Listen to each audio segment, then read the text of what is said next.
Hi friends, polity की श्रृंखला में आप सभी का स्वागत है। पिछले लेक्चर में हमने ये पढ़ा था कि संविधान क्या है।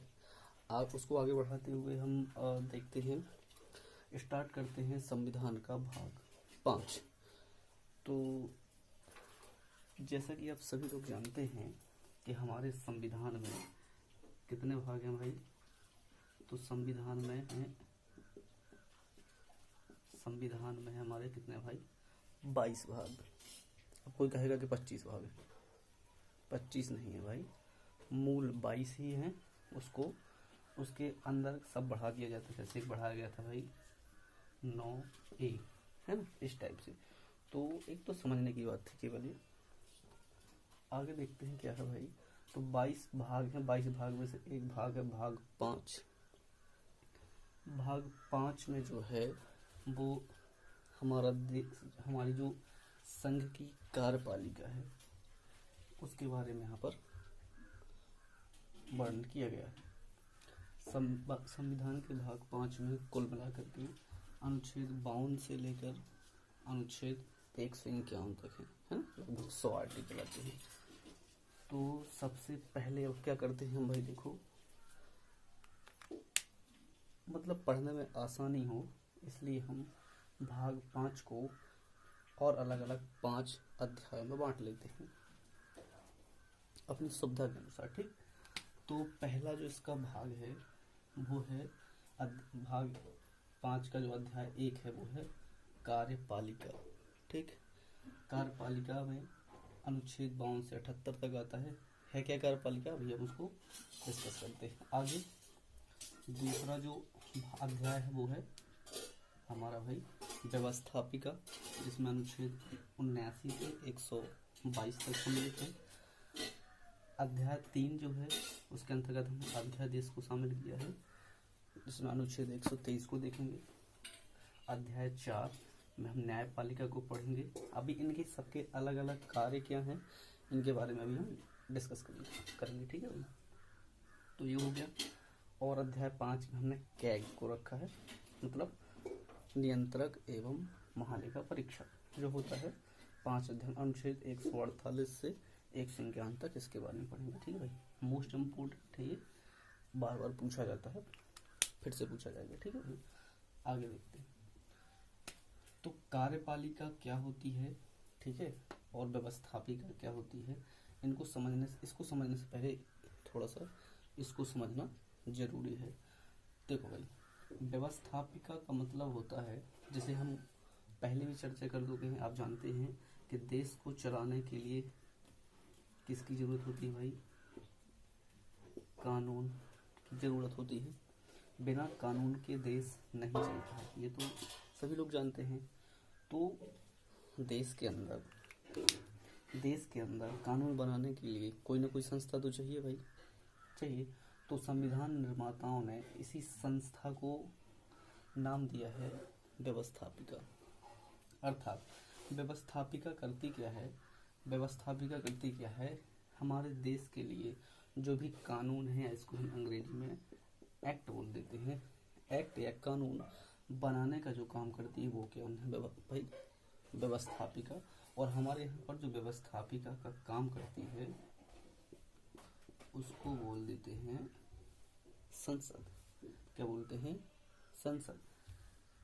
संसद में कौन कौन आता है भाई, तो इसको देखते हैं। संसद के 3 अंग होते हैं भाई, ये जानते हैं हम लोग। पहला होता है इसका लोकसभा, दूसरा होता है राज्यसभा, और तीसरे नंबर पर आता है भाई राष्ट्रपति, ठीक है। ध्यान रखिएगा भाई, इसको मिस नहीं करना है, ठीक है। कई लोग क्या कहते हैं, संसद में सिर्फ राज्यसभा और लोकसभा को ही मानते हैं, ऐसा नहीं है। राष्ट्रपति भी संसद का एक अभिन्न अंग होता है, ये हमको ध्यान रखना है, ठीक। क्यों होता है आप लोग जानते हैं, कोई भी जो अधिनियम है या कोई भी विधेयक, कानून यानी कि अधिनियम तब तक नहीं बनता है, कंप्लीट नहीं होता जब तक उस पर हमारे देश के राष्ट्रपति के हस्ताक्षर नहीं हो जाते। ठीक है, इसलिए संसद का अभिन्न अंग है राष्ट्रपति। आज से कोई पूछे संसद के कितने अंग हैं, तो भाई 3 अंग हैं। कौन कौन है? राज्यसभा, लोकसभा और राष्ट्रपति। बात समझ में आ गई। व्यवस्थापिका के बारे में आप लोग समझ गए होंगे। व्यवस्थापिका का बेसिकली काम, सबसे इम्पोर्टेंट काम जो है वो यही है, हमारे देश के लिए कानून का निर्माण करना। ठीक, इतनी बात समझ गए होंगे। इसके बाद हम समझते हैं कार्यपालिका के बारे में। इसका वर्णन कहाँ है, तो मैंने बता दिया भाई, अनुच्छेद 79 से लेकर के अनुच्छेद 122 तक में इसका उल्लेख किया गया है।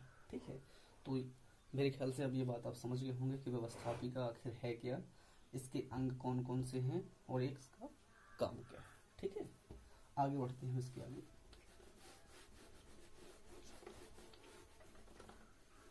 चलो अब देखो कार्यपालिका को। तो कार्यपालिका का मैंने बता दिया है। कार्यपालिका का जो भारतीय संविधान के भाग 5 के अनुच्छेद 52 से 78 तक इसका उल्लेख है।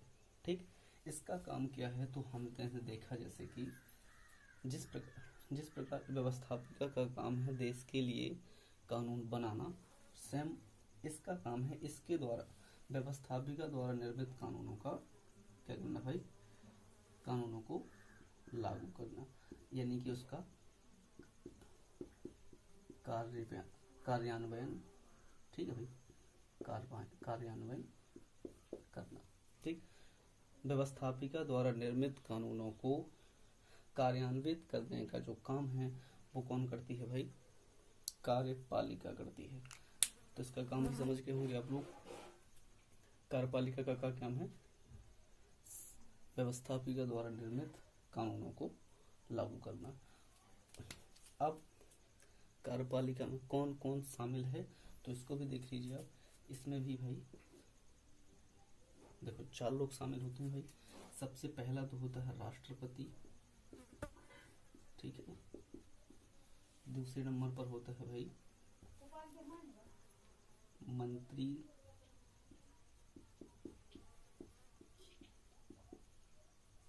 मंत्रिपरिषद। ठीक है भाई, तीसरे नंबर पर होता है उपराष्ट्रपति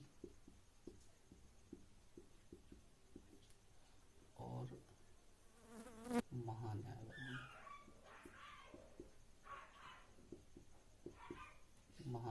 ठीक है, इन सब के बारे में अलग अलग बहुत डिटेल से पढ़ेंगे। अभी सिर्फ इतना जान लीजिए कार्यपालिका में कौन कौन शामिल होता है।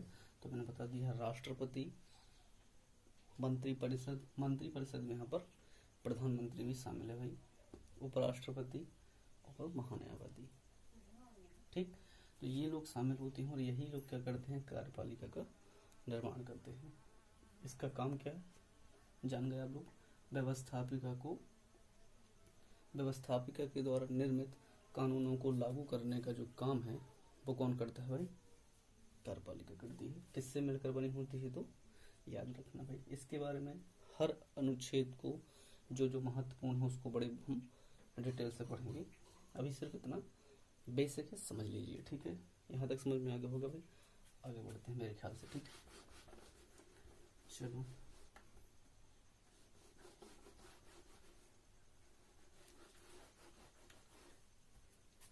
इसके बारे में समझते हैं, न्यायपालिका क्या करती है भाई। ठीक है, तो न्यायपालिका का जो भारतीय संविधान के अनुच्छेद 124 से 147 तक में उल्लेख किया गया है, इसका जो इम्पोर्टेंट काम है वो क्या है, व्यवस्थापिका द्वारा निर्मित जो भी कानून होते हैं, व्यवस्थापिका द्वारा निर्मित जो भी कानून होते हैं उनके द्वारा जो उत्पन्न विवाद है भाई, ठीक है ना,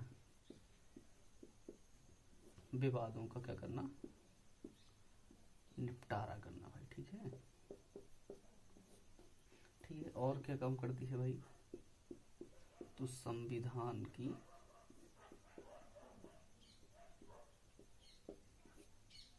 व्याख्या करना।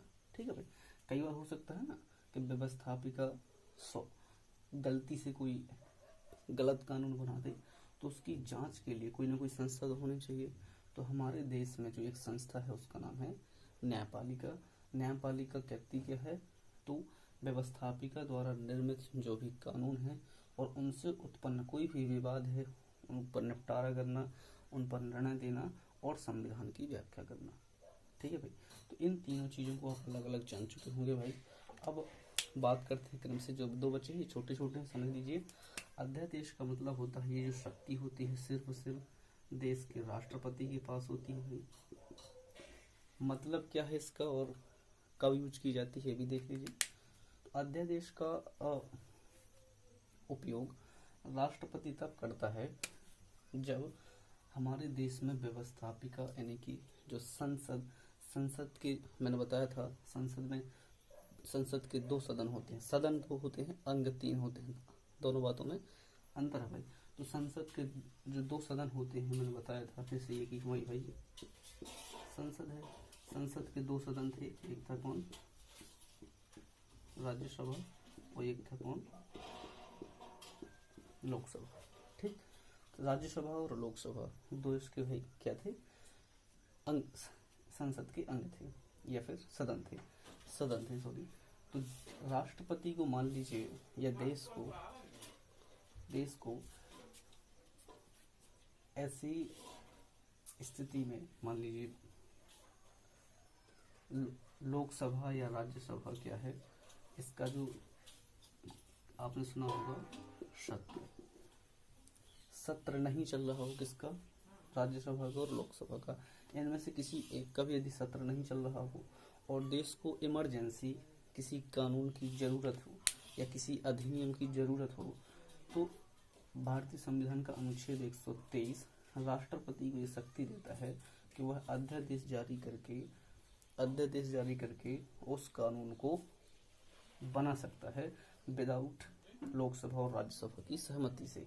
लेकिन कब कर सकता है ऐसा, तो जब तक लोकसभा या राज्यसभा का सत्र ना चल रहा हो। सत्र का मतलब बैठक, ठीक है, तो बैठक जब इनकी ना चल रही हो तब राष्ट्रपति को ऐसी शक्ति प्राप्त होती है, सिर्फ राष्ट्रपति को। ठीक है भाई, और आप लोग जानते हैं इसके द्वारा अध्यादेश द्वारा जो भी निर्मित अधिनियम होता है उसकी जो वैलिडिटी होती है 6 माह होती है। कितने माह?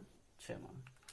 जब भी संसद का सत्र चालू होता है उसके 6 माह के अंदर इसको इनकी मंजूरी मिलना अनिवार्य होता है, नहीं तो इसके द्वारा जो अध्यादेश जो जारी किया जाता है राष्ट्रपति के द्वारा उसकी शक्ति समाप्त हो जाती है। यहाँ तक बात समझ में आ गई भाई। सीधी बात है, क्या है अध्यादेश की शक्ति किसे प्राप्त है, राष्ट्रपति को। कौन सा अनुच्छेद है? 123। ठीक है भाई, इसकी वैलिडिटी क्या होती है? सिर्फ 6 माह। कब जारी किया जाता है अध्यादेश? जब संसद का सत्र ना चल रहा हो। ठीक है, ये बात तो समझ में आ गई होगी भाई। इसको आगे देखते हैं थोड़ा सा। चलो देख लीजिए भाई, न्यायपालिका के बारे में बता ही चुका हूँ। कैग देख लीजिए भाई, तो कैग इसको बहुत डिटेल से अपन आगे पढ़ेंगे, लेकिन अभी इतना जान लीजिए कैग जो होता है वो हमारी जो सरकार होती है उसके जो वित्तीय लेखा जोखा रखने का जो काम करता है वो कौन करता है भाई? कैग करता है। कैग एक ऐसी संस्था है जो पूरे देश में या पूरे देश के लिए, ठीक है, कितना खर्च हुआ, कहाँ खर्च हुआ, इन सब की जांच करना, उनका लेखा जोखा रखने का जो काम है सारा का सारा कैग का होता है। ठीक है भाई, तो इसके आगे अपन देखते हैं अगले वीडियो में। अभी के लिए धन्यवाद।